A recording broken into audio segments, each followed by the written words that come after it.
Pasakitan ug matigbasan una ang akong amahan. Ah? Bago makabugas, gikan na sa iyahang ginikanan. Daghan kog mga stories DJ Sam nga nadunggan pod gikan sa imuhang programa. Labi pa, kanang daog-daogon bitaw sa ilang kaugalingong pamilya. Kay baw mo, mukusi jud na sa akong kasing-kasing ang samaan nga mga istorya. Makapatulo jud na sa akong mga luha. Tungod kay sama nila, kaagi pud na sa akong pamilya. Tawgan na lang ko sa pangalang Lori. 42 anyos og nanimuyo na dinhi sa Australia. Kauban ang akong mama ug papa. Ingon man ang akong kaugalingong pamilya. Actually, DJ Sam, halos kami tanan nga mga igsuon na ana dinhi nanimuyo. 7 mi ka mag-igsuon, kaming 5 lang ang naa dinhi, kay ang isa namo naaman sa London. Ang isa pa, ang among bunso, naa sa Maynila nakabase. Sa gobyerno siya nagtrabaho DJ Sam sama sa iyahang bana. Pero bago pa man miabot mi sa ani nga kahimtang, dili lalim ang among naagian. Labi na sa amo ang amahan, gikan mismo sa kamot sa iyahang mga ginikanan. Mao nang sa tinuod lang DJ Sam no, pangit man paminawon pero ingon sa gisumpa gyud namo ang lugar nga among natawhan.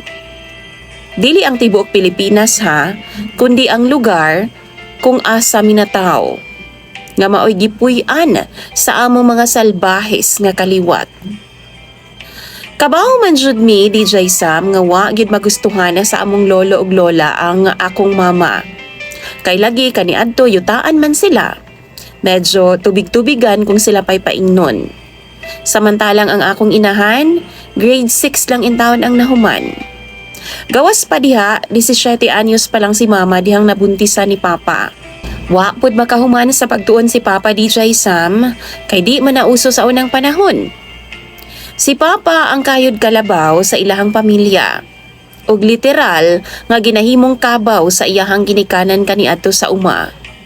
Tinuod DJ Sam, aron nga makapamugas si papa para sa amo ang iyang pamilya, magpas-an na siya og yugo DJ Sam sa karabaw. Siya ang muact as kabaw, samtang gadaro ang akong lolo. Kay ang ilahang kabaw nagpahuway pa daw nagtuna pa sa lunangan. Katawhan pa gani siya sa iyang mga igsuon kaniadto. Wa lang na kang papa. Giantos lang niya kay sweldado man siya sa among apuhan. Pero kaming mga anak, nga gatan-aw kang papa sa una, sakit na kaayo. Bunalan pa gyud si Papa DJ Sam kanang bunal gud sa kabaw kung magluya-luya. Nahinumduman pa nako ay budget ni Papa sa pagkaon paniudto kaniadto kung manarbaho siya ilahan ni lolo. Dalo na niyas balay. Aron nga masaw-an namong mag-igsuon. Bahin-bahino namo na DJ Sam. Sudan ni Papa, halimbawa lang, bulad, 2 ka buok. Tunga-tungaon namo nang mag-igsuon. Dako kayog yuta ang akong mga apuhan DJ Sam. Pero wa gyud gibahinan si Papa para ugmaron pod. Bisan butong gani, di mi hatagan kay kung manguha mi, kawatan ang tan-aw sa among apuhan nga rikanamo. Tanan nga mga prutas nga naa sa palibot nila, di mi pwedeng manguha, bisan pag among apuhan ang tag-iya. Mas maayo pa gani ang laing tao DJ Sam. Mga bata nga lain ba, kay kung mangayo sila no tagaan dayon sa akong lolo. Pero kami, kasab-an mi kay mga saraban daw mi. Uhaw mi sa pagkaon og mga prutas kaniadto. Bisa nagpusak pa ng mga prutas sa punuan DJ Sam sa akong apuhan, bisa nagpasad na. Di mi pwedeng mamuha kay paniguradong managot ang among amahan didto sa among apuhan. Pila na ka beses nga nasakitan si Papa ni Lolo tungod lang sa amua. Basta, wa mi gitratong mga apo sa iyang mga ginikanan. Daghang beses DJ Sam nga ginapasakitan mi sa among mga apuhan. Ako mga ginikanan, pero ang di nako makalimtan na sa akong memorya. Kadtong panahon nga gikalintura ang akong mama ug mga manghod. Why ipalit og tambal DJ Sam? Why ipalit og bugas kay wa man giswelduhan si Papa ni Lolo? Gipaabot pa nga muuli ang akong lolo gikan sa baryo. Nag-inom di ay. Ug bandang alas 7 na sa gabi, giapas na gyud ni Papa si lolo sa sentro. Aron nga pangayuan na sa iyang sweldo DJ Sam. Pero dili gyud ihatag ni lolo, kay kung siya pa, gipalit na daw niyag ilim nung makahubog. Nahurot na daw nila sa iyang mga barkada. Ginaing na nagani si Lolo DJ Sam sa mga igagaw ni Papa nga nagpuyo sa sentro. Ihatag na aron makauli na si Papa kay nagpaabot ang mga anak ug asawa. Ang mga kaliwat namo sa sentro manggo DJ Sam. Kay baw gyud sila kung unsa ka mangtas ang among apuhan ngadto sa among amahan. Kanamo nga iyang mga apo. Ako ang lola DJ Sam, di raman pud siya magunok. Murag muuyon ra pud siya sa ginabuhat ni lolo bisan sayop na. Kay wa ra may imik. Tuod man nagpagawas og kwarta si lolo. Giitsa niya ibabaw sa jeep DJ Sam nga nakagarahe sa daplin sa bomba. Ipasaka niya kang Papa. Kung makuha ni Papa, iyahan na. Pero kung dili, balik kang lolo. Kay baw ka Sam, gitigbas-tigbas niya si Papa sa iyahang gitakin nga pinuti. Naginukdanay sila tuyok-tuyok sa palibot sa jeep. Ana man si lolo, kung siya galing ang makakuha og balik sa kwarta, di nagyud na mapunta pa kang Papa. Tungod kinahanglan na mo og wa mibuga sa DJ Sam.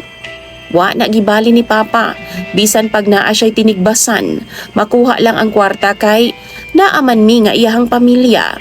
Nagpaabot niya. Ako DJ Sam, grabe na akong hilak nga naglantaw sa unahan. Di man ko paduulon sa mga tao kay basig madamay daw ko. Maayo gani DJ Sam, kay babaw lang ang unom katinigbasan ni Papa. Tulo sa may hawakan, naapod sa tiyan, ug naapod sa iyahang batiis. Nagbuta si Papa ni adto nga time, maong wa ra ka inhalawom. Nahunong lang si Lolo DJ Sam, kay gibunalan man siya kahoy sa kapitan sa among barangay. Napriso si Lolo, samtang si Papa gida sa klinik sa amo ang lungsod. Ako ni pauli na dala ang kwarta ug nagpalit kog bugas, sudan ug tambal para sa akong mga manghod ug kang mama. Gisunod na ako ang storya ni Papa DJ Sam, nga di lang daw ko magsaba nila mama aron di daw musamot og kabughat. Ako alang giingnan nga gipa-drive si Papa ni tiya sa jeep paingon sa syudad og basin ugma na makauli. Kabaw kung okay lang si Papa DJ Sam. Kinahanglan lang nga tambalan ang iyang mga samad, maong ni-ride na lang pud ko sa iyang gisulti. Kadlaw na, diyang gihatod si Papa sa mga tanod. Ug saka na pod nakahibaw si Mama ug ako mga igsuon. Gipriso si Lolo DJ Sam, pero pila lang kaadlaw. Nakagawas ra pud siya kay gipasaylo man siya ni Papa. Nagpirmahanay lang sila nga distansya sa usag-usa. Niadto nga time DJ Sam, 13 anyos pa lang ko. Panganay ko ug sayo kaayo kong nagmature. Giingnan ko sa akong auntie. Igagaw ni Papa nga muuban ba daw ko sa syudad, sa Ilaha. Aron nga didto na ko mopadayon og eskwela. Aron makuha-kuhaan pod ang mga galastuhan nila Papa ug Mama. Wa ko magduha-duha DJ Sam. Niuban jud ko. Si Auntie DJ Sam, naa siya'y anak nga naa sa Australia nagtrabaho. Giplastar niya si Papa DJ Sam, gipasulod sa iyahang kaila nga naay furniturean. Kay naaman po'y talent si Papa sa panday DJ Sam og carving. Nagamit niya didto. Si Mama pod gipasulod ni Auntie sa usa ka banana plantation isip sorter. Tapos gipapuyo mi sa bakante nga lote nila. Gipapayag lang gud mi DJ Sam. Si Auntie Edna, igagaw na ni Papa. Isa lang ang iyang anak ug naa pa sa Australia. Biyuda na siya. Pero bago pa sab namatay, nasakpan pud niya ang iyang bana DJ Sam nga dunay kabit. Ug ang nakasad pa, kay niuban pa sa iyang kerida ug nagkapamilya. Nag-inusara lang si Auntie DJ Sam maong nalipay kay siya. Diyang misugot ko nga muuban sa iyaha. Trabaho na ako, magtabang-tabang lang sa mga lihukon sa balay. Tapos ang akong usa ka sunod na ako nga lalaki. Tigbantay sa kompyutera nila ni Auntie matagabi or gikan sa klase. Ang sunod po diya nga manghud na ako DJ Sam. Tigbantay pod sa mga buwak ni auntie, tig-atiman. Ug ang ikaupat namo sa mag-igsuon, tig-harvest sa mga itlog sa manukan kada hapon ni auntie. Ang tulo kagagmay pa nako nga mga igsuon DJ Sam. Maglilian rapod ko kung wa sila mama ug papa, kay naaraman sa luyo nila auntie nagpuyo. Makita-kita ra nako DJ Sam, masilip ra nako ang akong mga manghod. Usahay pod, kung wa si mama, dalaon na lang ni auntie dito sa balay niya. Tapos didtuan na lang pakaunon or di ba ka paliguon. Bago pod mulakaw si mama DJ Sam, ginaplastar pod niya ang ako mga manghod. Kaluoy sa Ginoo DJ Sam, naka-eskwela ming tanan. Og ang motivation ni auntie sa amo maningkamot nga makahuman aron nga makaadto daw mi sa Australia sama sa iyahang anak. Maupod ang among gisunod. Buutan ang among mga ginikanan DJ Sam. Way giusik nga bisan na sentimo. Ug taas kaayo mig respeto kang Auntie Edna nga nagtabang yun sa amoa. Wa madugay, gikuha na ang among iyaan DJ Sam sa iyahang anak, pero tulo lang pod ka tuig. Di daw siya ganahan DJ Sam. Kampante man pod ang iyang anak kay naaman mi kauban ni Auntie. Pila ra bay pagpanlabay sa mga katuigan DJ Sam. Nakahuman na jud ko sa pag-eskwela. Nisunod ra pod ang ako mga manghod. Di man milagyo og gap sa edad DJ Sam, kay nagpusot-pusot man in town mi. Una nga nakaanhi og Australia ang sunod nako nga lalaki DJ Sam og among ikatulo isip butcher. Samtang nisunod ra sab ko, nagtrabaho ko sa pharmacy. Nisunod ra sab ang duha nako ka manghod DJ Sam og pila ka tuig. Nakuha na pod namo sila mama ug papa. Dinhi nami nangaminyo. Nakabaton og maayong kinabuhi. Magtanaw ko sa akong mga ginikanan no, di pa kaayo sila tiguang, pero na-enjoy nilagtaman ang kinabuhi. Dili pa man ulahi ang tanan. Malipayon sila. Tabok-tabok lang sila namong mag-igsuon. Muhilak gud si papa ug mama nako DJ Sam. Kana bitaw makahinumdum sila sa among naagian kaniadto. Sa among kagahapon, ug kaning tanan, salamat gyud kaayo sa Ginoo. Ug ingon man kang Auntie Edna nga maoy nagabay ug nag-agak sa amoa. Ug ingon man sa iyahang anak DJ Sam. Dili na parehas ang among kinabuhi kaniadto. Di mi dato dinhi, pero layo na kaayo sa kahimtang namo sa una. Kanang kinahanglan pa ganing tigbason ang akong papa para makabugas lang. Himuong kabaw, luwaan, latuson ug pisi. Labaw sa tanan, himuong kataw-anan. Sa una DJ Sam, di po di ay nako makalimtan o galing man manghiramig bugas kang lolo. Ingnon niya ang akong mama. Pagamiton sa daw siya. Lipayon sa daw siya sa sagingan. Tagaan daw mig isa ka gantang nga bugas.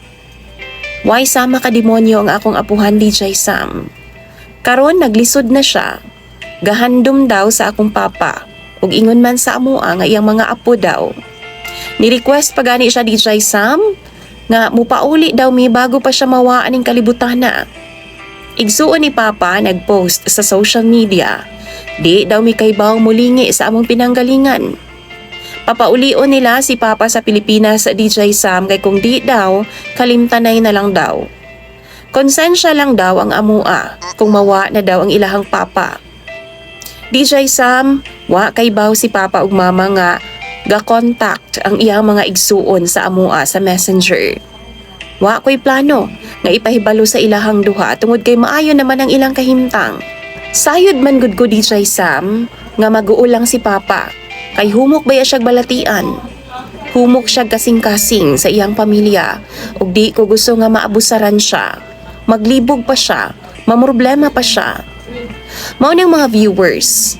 Sakto man ang akong desisyon, 'di ba? Angay pa ba jud silang lingion? Naga-remind lang sila sa mga pait namong kagahapon. Tambagi daw ko ninyo, B?